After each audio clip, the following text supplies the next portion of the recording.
کہ چونکہ وہ کلمات الہیہ جو براہین احمدیہ میں شائع ہو چکی ہیں ان میں سے ایک یہی وحی اللہ ہے۔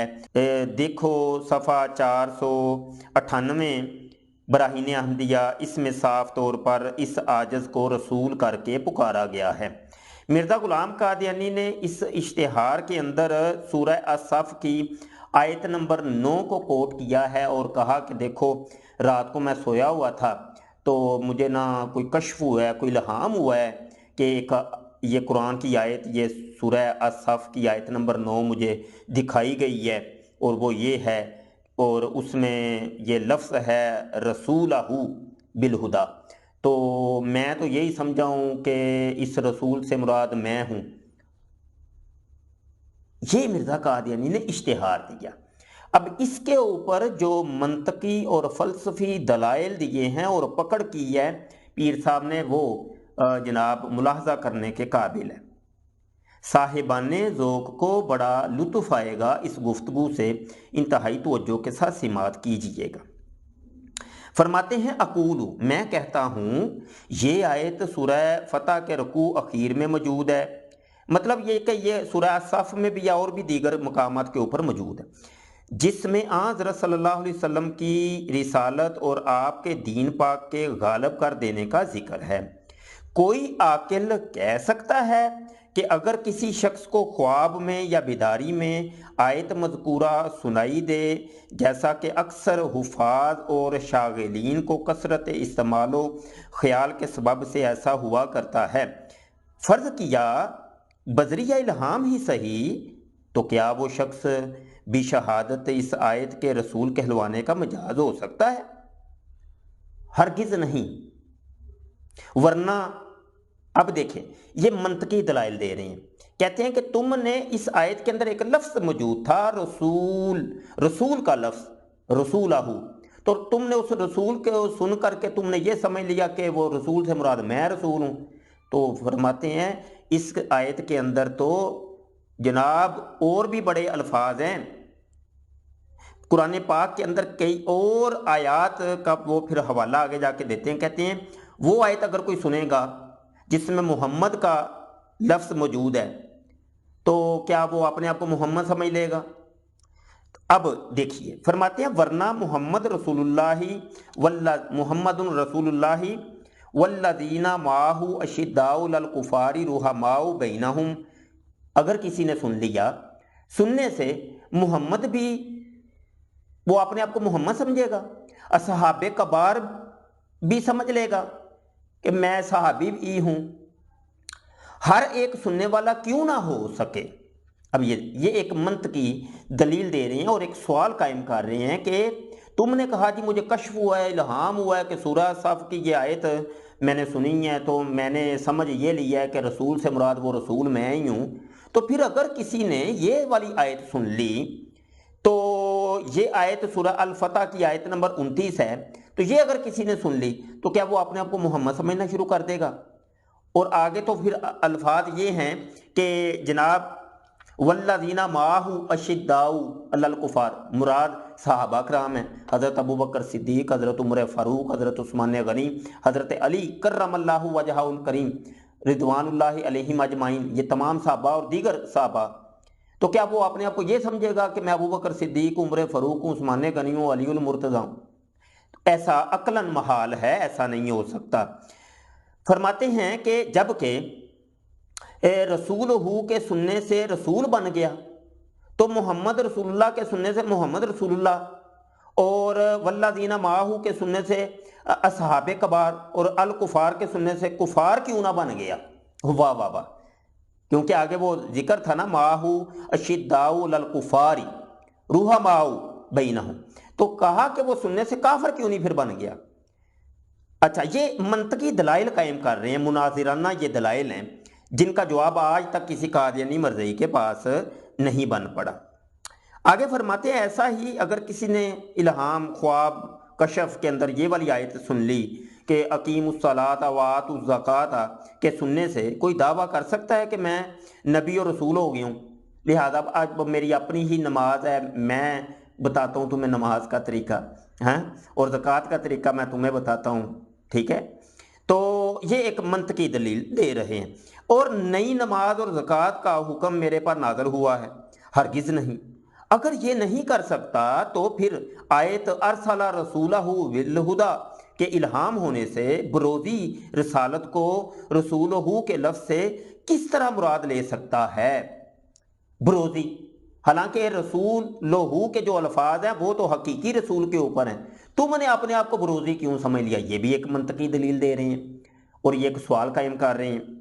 آگے فرماتے الغرض بر تقدیر تسلیم الہام، کہتے ہیں اگر ہم فرض بھی کر لیں کہ یہ تمہیں الہام ہوا ہے، بھی آیت مذکورہ قادیانی کو استحقاق رسول کہلوانے کا ہرگز نہیں پہنچتا۔ فرماتے ہیں کہ اگر بالفرض ہم یہ تصور بھی کر لیتے ہیں کہ تمہیں یہ الہام ہوا ہے اور یہ تمہیں آیت الہام ہوئی ہے، تو ہم پھر بھی یہ جناب فرض نہیں کر سکتے کہ تم رسول ہو۔ وہ کیسے؟ بفرض محال اگر آیت مذکورہ کے سننے سے رسول کہلوانے کے مستحق بنے تو اس معنی سے رسول ہوں گے جو آیت مذکور میں مراد ہے، یعنی رسول اصلی۔ یہ ہے وہ دلیل، کیونکہ آیت کے اندر رسول اصلی کا ذکر ہے، نہ کہ جناب کسی ذلی یا بروزی رسول کا ذکر ہے، ورنہ دلیل دعویٰ پر منطبق نہ ہوگی کہ تمہارا دعویٰ تو یہ ہے کہ میں ذلی اور بروزی نبی ہوں، اور اس کے اوپر دلیل تم یہ دے رہے ہو کہ میرے اوپر یہ سورہ الصف کی آیت نمبر 9 نازل ہوئی ہے، یا مجھے کشف ہوئی ہے، یا الہام ہوا ہے۔ تو یہ دیکھیے فرماتے ہیں ورنہ دلیل دعویٰ پر منطبق نہ ہوگی۔ یہ تمہاری یہ جو دلیل ہے یہ بنتی نہیں ہے کہ دلیل تم اصلی رسول کی دے رہے ہو اور دعویٰ تمہارا ذلی اور بروزی نبی ہونے کا ہے۔ تو حالانکہ ہوتا یہ ہے کہ جو دعویٰ ہوتا ہے اس کے مطابق دلیل ہوتی ہے۔ آگے فرماتے ہیں کہ کیونکہ دعویٰ میں رسول ذلی اور دلیل یعنی ارسلہ رسولہ میں رسول اصلی، واہ واہ کیا بات ہے، زبردست۔ اور نیز رسولہ سے رسول ذلی مراد لینے کی تقدیر پر تحریف معنوی کلام الہی میں لازم آئے گی کہ یہ تحریف معنوی ہے، اللہ پاک کا کلام کچھ اور ہے، تم نے اس کا معنی کچھ اور کر دیا، اسی کو تحریف معنوی کہتے ہیں۔ اور یہی کام آج کل مرزا جونیئر جیل میں بھی کر رہا ہے۔ قرآن وہ پڑھتا ہے، قرآن صحیح پڑھتا ہے، لیکن اس کا ترجمہ اور مفہوم کچھ اور ہی بیان کر کے لوگوں کو بیوقوف بناتا ہے۔ تو مرزا قادیانی کے اسی طرز کے اوپر اور بھی دیگر کئی لوگ ہیں وہ یہ کام کرتے ہیں، جیسے غامدی صاحب بھی ہیں، اور یہ کام جناب غلام محمد پرویز نے بھی کیا اور دیگر لوگوں نے۔ آگے پیر صاحب فرماتے ہیں لہذا استدلال آیت مستورہ بلند آواز سے پکار رہا ہے کہ قادیانی رسول اصلی ہونے کا مدعی ہے، چنانچہ اس کا للکار کر کہلوانا بھی اس پر شاہد ہے، کیونکہ صرف فنا فی الرسول ہونا اس کا مقتدی نہیں۔ پیر صاحب فرماتے ہیں کہ مرزا قادیانی ذلی اور بروزی نبی ہونے کا نہیں، یہ تو اصلی رسول ہونے کا، حقیقی رسول ہونے کا یہ دعویٰ کر رہا ہے، اور اس کے اس اشتہار سے اور اس عبارت سے یہ چیزیں عیاں ہو رہی ہیں۔ آگے فرماتے ہیں قولہ سے مراد کہ مرزا قادیانی نے یہ بات کہی ہے۔